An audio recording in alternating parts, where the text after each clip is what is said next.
want to start off the speech by asking the audience to raise their hand if they own an Apple iPhone and currently use it. Now take a little bit of a look around.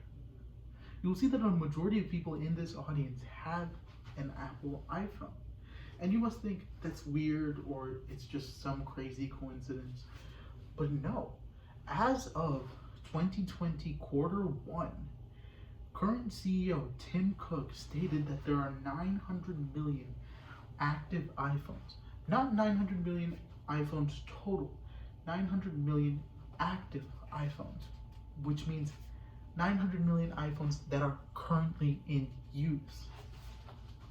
Now, who can we thank to have such powerful phones in our pocket? I'd say it's mainly due to one man, and that is Steve Jobs. Steve Jobs took Apple from a small company to what it is now. He revolutionized all of their products. And this speech is here to memorialize him and allow everyone to understand why he was so great.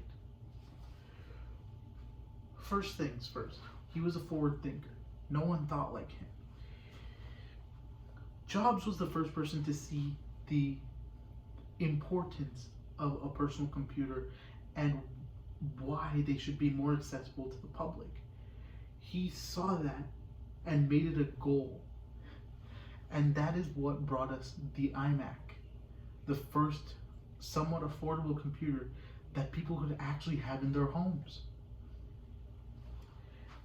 And he was a forward thinker when it came to iPhones.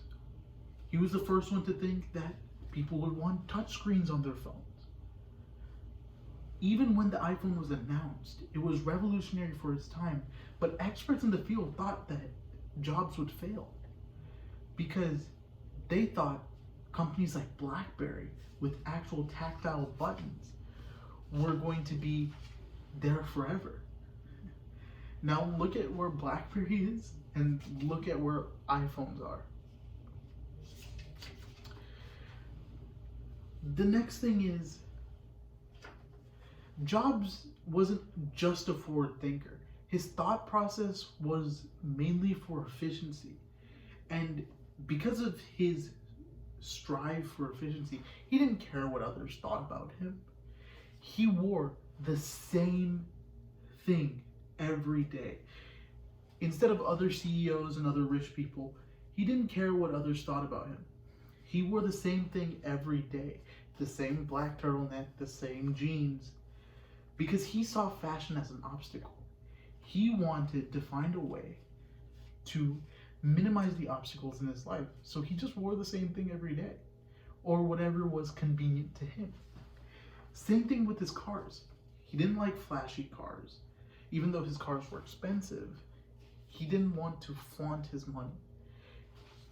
He would buy the same car, and whenever it needed to get replaced, he'd just buy the same car over and over again. One was a black Porsche that he would just keep on replacing, and the second one, which he would keep on replacing until his death, was a gray Mercedes car. And what would this be with me trying to explain how successful he is without trying to show you guys his work ethic?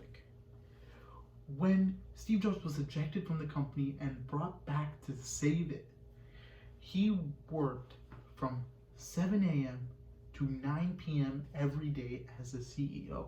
That's not something you see in any CEO these days. A lot of the CEOs have a very hands-free approach. And once he had a vision in his head, being the visionary that he is, he wouldn't stop working until that vision became a reality. He wanted people to have personal computers in their homes. He saw that. He gave us the iMac. He wanted people to have music at the palm of their hands, so he gave us the iPod. He wanted us to have phones with a touchscreen that also had music and internet connectivity. He gave us the iPhone. Steve Jobs would not stop until what he wanted was completed. Steve Jobs took Apple from being a small company run out of a garage to a company that is worth $153.3 billion by the time of his death. And if that didn't convince you, nothing will. And I just want to end off this speech by saying, thank you, Steve Jobs.